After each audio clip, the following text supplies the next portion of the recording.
Hello friends, read स्पायरेक्स में आपका स्वागत है। How to be disciplined bye Sheldon how एक प्रैक्टिकल और सीधी सादी किताब है जो हमें ये सिखाती है कि डिसिप्लिन कोई जन्म से मिलने वाली क्वालिटी नहीं है, बल्कि एक स्किल है जिसे हर कोई सीख सकता है, डेवलप कर सकता है और अपनी जिंदगी के हर एरिया, करियर, हेल्थ, पैसा, रिलेशनशिप्स और सेल्फ ग्रोथ में अप्लाई कर सकता है। किताब की शुरुआत इस बात से होती है कि अक्सर लोग डिसिप्लिन को एक पनिशमेंट समझते हैं, जबकि असल में डिसिप्लिन फ्रीडम का सबसे बड़ा सोर्स है, क्योंकि जब हम अपने एक्शंस को कंट्रोल कर लेते हैं तब हम अपने रिजल्ट्स को भी कंट्रोल कर पाते हैं। ऑथर समझाते हैं कि ज्यादातर लोग फेल इसलिए नहीं होते क्योंकि उनके पास टैलेंट या इंटेलिजेंस की कमी होती है, बल्कि इसलिए क्योंकि उनके पास कंसिस्टेंट डिसिप्लिन नहीं होता। जैसे एक कहानी दी जाती है एक टैलेंटेड स्टूडेंट की, जो सिर्फ इसलिए पीछे रह जाता है क्योंकि वो रोज पढ़ने का रूटीन फॉलो नहीं करता, जबकि एक एवरेज स्टूडेंट जो रोज थोड़ा थोड़ा पढ़ता है आखिर में टॉप कर जाता है। यहाँ एनालॉजी दी जाती है जिम की, जहाँ एक दिन 5 घंटे वर्कआउट करने से बॉडी नहीं बनती, बल्कि रोज 30-40 मिनट डिसिप्लिन से एक्सरसाइज करने से ही ट्रांसफॉर्मेशन होता है। पहला चैप्टर डिसिप्लिन की रियल डेफिनेशन क्लियर करता है। डिसिप्लिन का मतलब खुद को कंट्रोल करना नहीं, बल्कि खुद के फ्यूचर को रिस्पेक्ट करना है। जब आज का तुम कल के तुम के लिए सही डिसीजन लेता है, तब वही डिसिप्लिन है। दूसरे चैप्टर में शेल्डन हाउ विल पावर और मोटिवेशन के मिथ को तोड़ते हैं। वो बताते हैं कि मोटिवेशन अनरिलायबल होती है, आज है कल नहीं। इसलिए सक्सेसफुल लोग मोटिवेशन पे डिपेंड नहीं करते, बल्कि सिस्टम्स और हैबिट्स पे डिपेंड करते हैं। जैसे अलार्म बजते ही उठ जाना, चाहे मन करे या ना करे।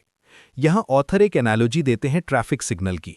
सिग्नल ग्रीन हो या रेड, ड्राइवर अपनी मर्जी से नहीं चला सकता, उसे रूल फॉलो करना पड़ता है।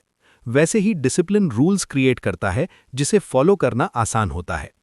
अगला चैप्टर हैबिट्स के पावर पर फोकस करता है, जहां बताया जाता है कि हम जो भी हैं वो हमारी डेली हैबिट्स का रिजल्ट है।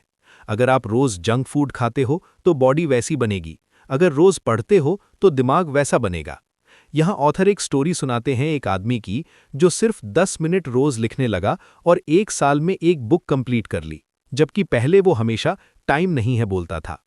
ये चैप्टर बिगिनर्स के लिए बहुत पावरफुल है, क्योंकि ये सिखाता है कि डिसिप्लिन शुरू करने के लिए ज़्यादा एफर्ट नहीं, बल्कि छोटे एक्शंस चाहिए। नेक्स्ट चैप्टर प्रोक्रास्टिनेशन पर है, जहां बताया गया है कि प्रोक्रास्टिनेशन असल में लेजीनेस नहीं, बल्कि फियर होता है। फेलियर का फियर, जजमेंट का फियर, परफेक्शन का प्रेशर। ऑथर कहते हैं कि जब भी काम को परफेक्ट बनाने की कोशिश करते हो, तब आप शुरू ही नहीं कर पाते। इसलिए रूल दिया गया है, done is better than perfect. यहाँ एक एग्जाम्पल दिया जाता है यूट्यूब क्रिएटर का, जो पहला वीडियो परफेक्ट बनाने के चक्कर में 6 महीने वेस्ट कर देता है, जबकि दूसरा क्रिएटर सिंपल फोन से वीडियो अपलोड करके चैनल ग्रो कर लेता है। किताब का अगला हिस्सा सेल्फ कंट्रोल पर है, जहां समझाया गया है कि एनवायरनमेंट आपकी डिसिप्लिन को या तो तोड़ता है या बनाता है। अगर आप डाइट फॉलो करना चाहते हो और फ्रिज जंक फूड से भरा है, तो डिसिप्लिन फेल होगा ही। इसलिए ऑथर सजेस्ट करते हैं एनवायरनमेंट डिज़ाइन, मतलब जो चीज़ चाहिए उसे इजी बनाओ और जो नहीं चाहिए उसे डिफ़िकल्ट। जैसे मोबाइल फ़ोन को पढ़ाई के वक्त दूसरे रूम में रखना। ये एक बहुत प्रैक्टिकल स्ट्रैटेजी है जो बिगिनर्स तुरंत अप्लाई कर सकते हैं। फिर आता है टाइम मैनेजमेंट का चैप्टर, जहां बताया गया है कि टाइम मैनेजमेंट असल में प्रायोरिटी मैनेजमेंट है। सब लोगों के पास 24 घंटे होते हैं, फर्क सिर्फ इतना है कि डिसिप्लिन्ड लोग पहले इंपॉर्टेंट काम करते हैं और बाकी बाद में।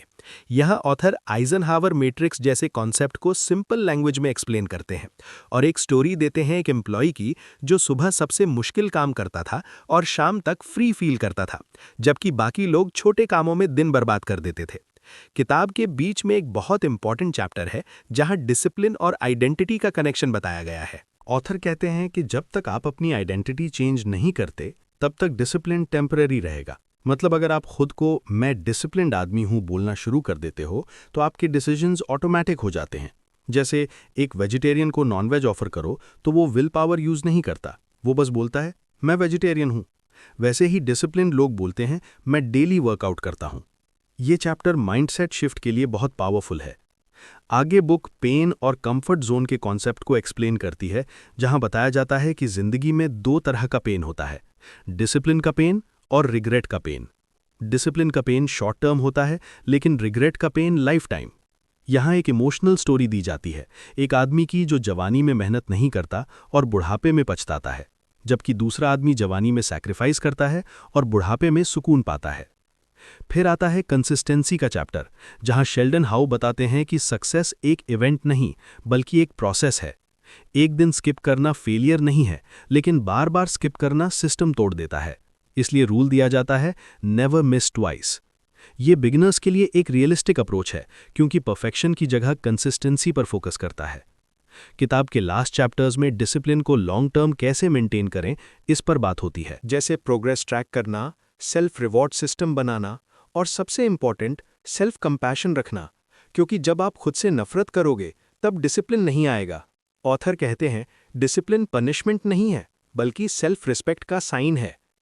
पूरी किताब का एसेंस यही है कि डिसिप्लिन्ड बनने के लिए आपको अपनी जिंदगी एकदम उलट-पुलट करने की जरूरत नहीं, बल्कि रोज के छोटे फैसलों में सुधार लाने की जरूरत है।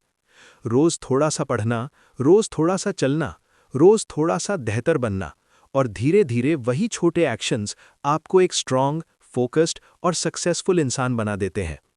ये किताब हर उस व्यक्ति के लिए है जो लाइफ में कुछ बड़ा करना चाहता है, लेकिन डिसिप्लिन की कमी से स्ट्रगल कर रहा है। और सबसे बड़ी बात, ये किताब ये भरोसा दिलाती है कि अगर आप डिसिप्लिन सीख सकते हो तो आप कुछ भी अचीव कर सकते हो। अगर इस वीडियो ने आपकी सोच में थोड़ा सा भी चेंज लाया हो तो लाइक करो, सब्सक्राइब करो रीड स्पायर एक्स को, क्योंकि एक आइडिया ही काफ़ी होता है लाइफ बदलने के लिए।